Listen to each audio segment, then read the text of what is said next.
Right, so here are some reasons why you should not sign up for the Nielsen TV ratings. This website is nielsen.com/us/en/about us, panels, TV homes. So you see here, this is their website, and this is the recruitment web page, and it has information about Nielsen representatives will give you everything you need to participate and help you get started by viewing TV as you normally do, whether it's a little or a lot. You're letting us know what you like to watch. Your viewing information is collected securely and sent to Nielsen, where it is combined with other participating households in your area. And it goes on with some videos about Nielsen and what are Nielsen families saying. Listen to what former Nielsen families have to say. So let's see. Let's play this.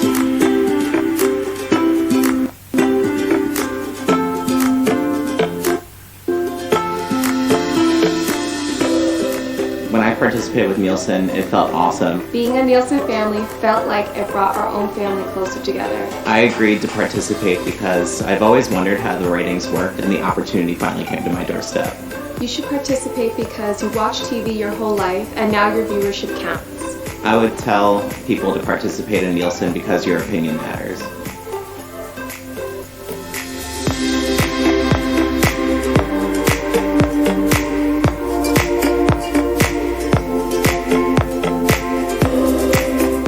Okay, so it does start off with this person. His name is Matthew, and he was a Nielsen family, or his family was a Nielsen family. But what this video doesn't tell you is he actually, after he was recruited sometime later, he did go work for Nielsen. So he was a membership representative for the New York LPM, Local People Media Market, and after he was a membership rep, he became a regional trainer. We actually know after he was a membership representative, he joined the traveling SWAT team, and I don't believe they ever sent him anywhere because he wanted to get out of the New York area. However, just because of how much New York needed people to recruit the homes out there, they were having issues with home count or being under the number of homes that they promised the the TV stations. He wasn't actually allowed to leave New York, the area. He was in New Jersey, but it's a greater New York City area, and he wasn't allowed to go swatting, go to different cities to work as a membership representative. And then after that, he went to become a regional trainer. He was a regional trainer, and then after that, he wasn't happy being a regional trainer, so he went back to being a membership representative, and I believe he quit. So this video doesn't tell you that this person, Matthew, actually, at that time of the video, he worked for Nielsen. So he was a Nielsen family, that is true.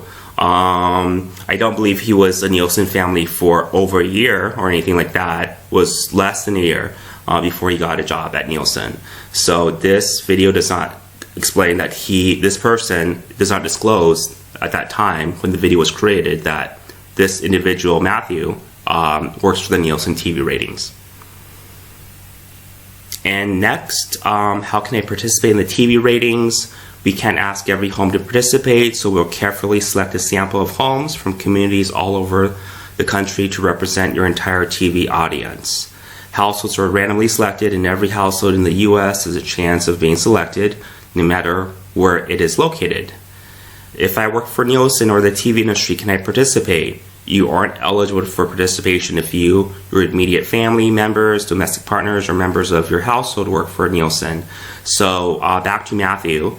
Once he got the job at Nielsen, he had to a thing called a NTO, I believe, or an FTO. Because he had to be removed, maybe it's an FTO, a forced turnover, so he had to be removed because he was no longer eligible. I don't know if it's called an FTO or NTO for this situation. I'm just going to guess it's the FTO because he's forced to be removed as a Nielsen home. And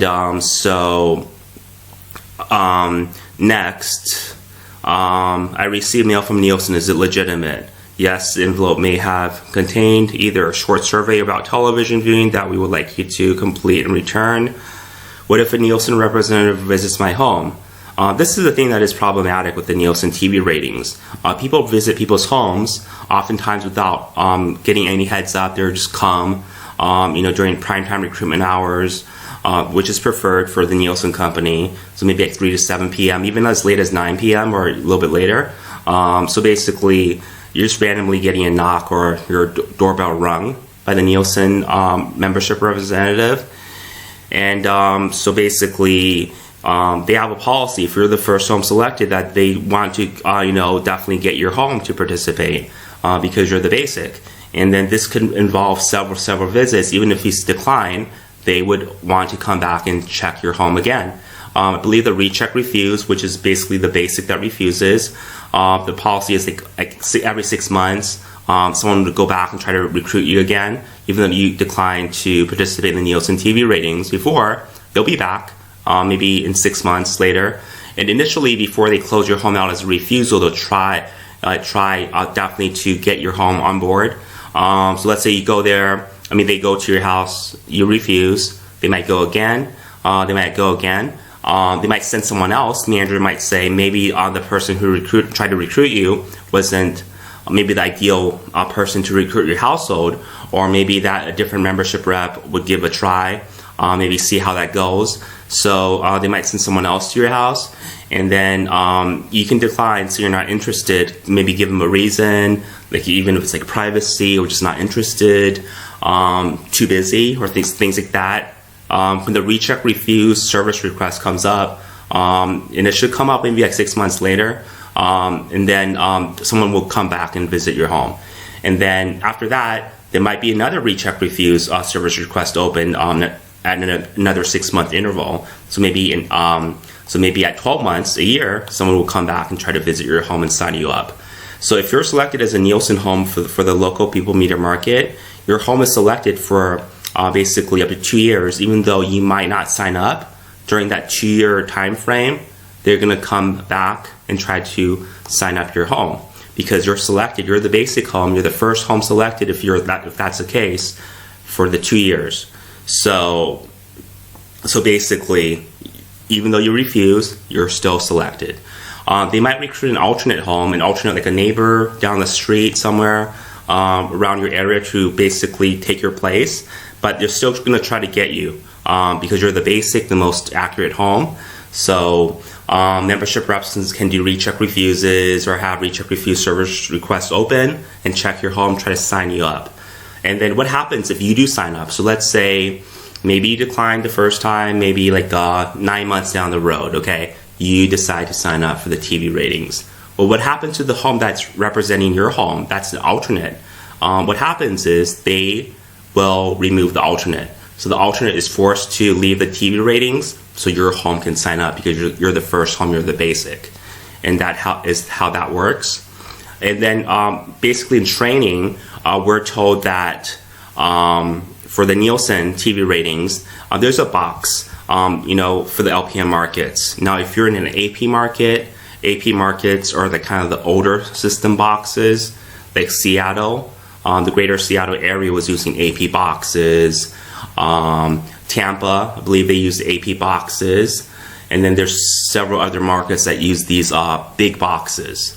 So these big boxes, they tell the membership rep that it uses like less than $1 of electricity per month per box. But the thing is, that's not the case. I don't believe that's the case. I even went to a home in Las Vegas, in Henderson, and that person was basically a very advanced person in terms of technology. And then that market out there wasn't a people meter market, but they used AP boxes, like the big boxes. These boxes were like the size of like 2 VCRs maybe. They're big boxes. They're like computers, like big, sort of like some sort of like a desktop computer. but it's like a flat shape, kind of like it's sort of like the IBM style, like, you know, back in the old days, the PS1 or whatever it is. You know, they're not like towers going vertical, but they're more like you know, like this, like a VCR setup in terms of like the how it looks, like rectangular, etc. Well, those are computers. They hide it in baskets, or they can, but it's big. And that person, when I told him, because I'm taught in training that, you know, these boxes, they use less than $1 of electricity per month, but then he did his own calculation, and then he believed that it actually uses a lot more electricity than $1 per month, which I told him. I told him that because that's what the trainers teach us as membership representatives, that it uses less than $1 of electricity per TV per month, but he didn't believe it's the case. I don't believe that's the case. I mean, these are big, basically, these are computers, basically. And then they're put in a basket. I'm assuming that it's on all the time, because when you turn on your TV, then that sends a signal to the box. So in other markets, like Las Vegas markets, like meter markets, the compensation is low. It's not like the compensation for the people meter markets, which I discussed in my other video. And of course, you know, for my people meter video about the gift cards and then incentives and the pay, how much do Nielsen families make? It's paid by a race. I mean, they compensate homes based on their race, ethnicity, and or age. And then, but for the meter markets like Las Vegas, you know, Jacksonville, Florida, other meter markets, the smaller regional markets, you know, those markets, for meter markets, it's like $50 check initially. Once you sign up for the TV ratings, you get a initial check for $50. Then you're going to get a check for $1 per TV that's measured per month, and they'll send it out in 6 months intervals. They'll send you an initial check for the 6 months and then send you another check for the 6 months, because they don't, obviously, it's not effective to send out $1 checks or a couple dollar checks every month. So let's say your home in Las Vegas or Jacksonville, Florida, or one of the meter markets has 3 TVs, and then it's 3 TVs being measured. So you're going to get a $50 check initially. Then you're going to get a check for 3 TVs times 6, so $18. So initially you get a $50 check, then you're going to get an $18 check, and then 6 months later you're going to get another $18 check, and then 6 months later after that you're going to get another $18 check, because it's $1 per TV per month, and they send it out, you know, initially, and then the 6 months intervals, because obviously it doesn't make sense to send out the checks every month for $3. So it's, you know, 6 month intervals. And for the meter markets, it's up to 5 years. It's up to 5 years because I guess the thinking is because of button fatigue, because for local people meter markets, it's up to 2 years, because these families have to press numbers. For the meter markets, you know, they don't really press any numbers or buttons on the remote control. For the Nielsen remote, there's no Nielsen remote, so it's more of a passive system, I would say. So it's up to 5 years. And then you're thinking about, like, let's say if you participate as a metered market home, well, you really being covered for the cost of electricity. Once you see the box, it's asked to see the box, you know, because if you're in like one of the regular AP style, so those boxes, the AP style ones, are going to use definitely more electricity than the small GTAM one. And then these markets are determined based on basically the market. So like basically if Las Vegas was all APs, the people meter homes like Seattle or you know, Tampa or places like that, they have the big boxes. So this is not the size of the box. That's just showing what person is logged in.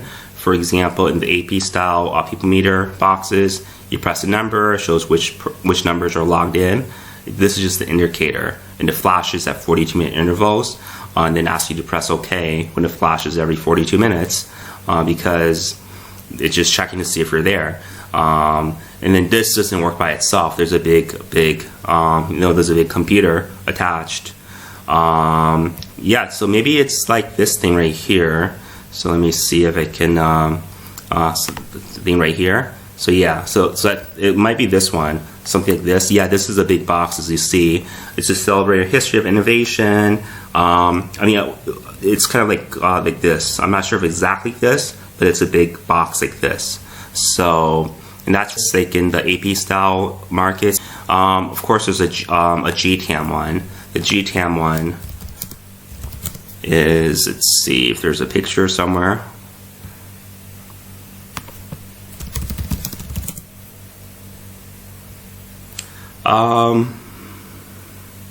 Yeah, so this is like a GTAM remote control, and then this is like the indicator. It's like this.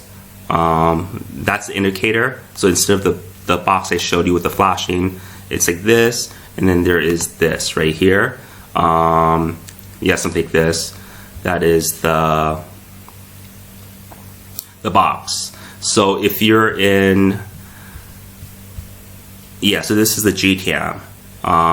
There's like a box like this, and it goes with this, and then the remote control. And I mean, some markets are GTAM, which it's better because it's smaller. You don't want a big computer attached to your TV, even if it's hidden in a large basket. But some markets like Los Angeles, San Francisco, and other major markets, I believe New York City is a GTAM market as well. They do get like the smaller ones, and because it's like smaller, I would probably estimate it uses less electricity than the AP style big boxes that I've shown you. And I have no idea how much electricity these smaller boxes use. I mean, do you think leaving a box like this 24/7 for 30 days is less than $1? I don't know. But basically, the box I showed the home in Henderson was basically the bigger box. I had a picture of it, and then I believe the technician did a pre-tech where they came over. And another thing about Nielsen is, in terms of participation, do you want to press buttons, especially if you're in the local people meter market? Do you want to press buttons like with a remote control every time you watch TV, every time someone joins you that's part of the household? So let's say there's a remote control. There's a number per person, and then you're watching, you press 1, it lights up 1, and then let's say someone else joins you, your spouse, and that person's 2, they press 2, number 2 lights up, so 2 people are logged in, counting for people. And then 42 minutes, every 42 minutes, this box blinks. This will start blinking, and then you'll just have to press, I think, OK on the remote control to verify you're still there. But the problem with this is, let's say you don't press OK, you know, then basically if you're not using the remote control when you're watching TV, it's considered a fault. So your home faults, basically. And the technician would try to call you and try to check in on your home because you're not pressing buttons. They might think that something's wrong, you know, maybe with the box or maybe with your participation. There might be coaching sessions. If you have kids, small, young kids, you know, maybe they're not really pressing buttons all the time or remembering, like for young kids, you know, things like that when they're watching TV. And they might have coaching sessions where they would visit your house and try to coach your kids about how to use the box.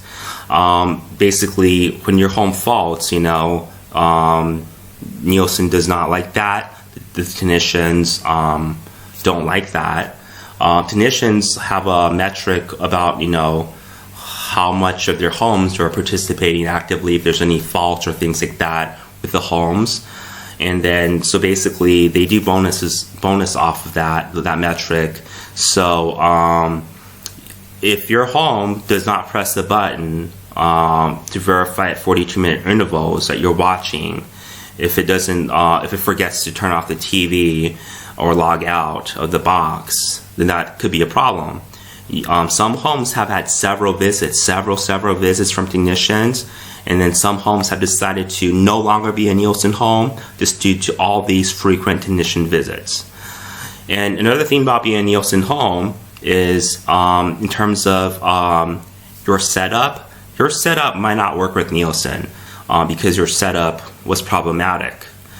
There are lots of things that have caused a home to be technically difficult to install, and then you're not, even after you do the hour-long or even longer interview process, because they have to ask you demographic questions, and then these demographic questions, basically they want to know every person's name, gender, ethnicity, highest level of education, household income, and other things about your home. So in terms of about the people, basically lots of questions, and it could take an hour, it could take even longer, 2 hours. So I mean, how comfortable are you sharing your personal information, birth dates of every person in your household, ethnicity, education, and if you're Hispanic, they want to know if you were born in the U.S. or outside the U.S., and if you were born outside of the U.S., what country were you born in? If you're Hispanic, they would ask that. They ask Hispanic homes, what year did you first come to live in the U.S., or something like that, in terms of that question. And they don't ask Caucasian homes if you were born in the U.S. or outside of the U.S. I mean, there are Caucasian homes that have immigrated to the U.S., like from the UK or from a European country, things like that. And they don't ask, so non-Hispanic white homes, that were you born in the U.S. or were you born outside of the U.S. or what year did you first come to live in the U.S. or what country are you from? So about the boxes, about the frequent visits, I don't think you should become a Nielsen home. You can decline. They're paying homes by their ethnicity, age, and or race. So maybe they're asking you the question, if you tell them, for example, they ask you who is a primary person who owns or rents this home, and then you name that person becomes the head of the household, and the compensation is under that. And you can see by the compensation pages, they pay ethnicities differently. So basically, my recommendation is if you are approached by a Nielsen TV Ratings home, please don't sign up. I mean, all the visits, and then they have basically reviews every so often, asking follow-up questions, things like that. Is your time worth it? Or would you like to support a company that pays by race, ethnicity, and or age?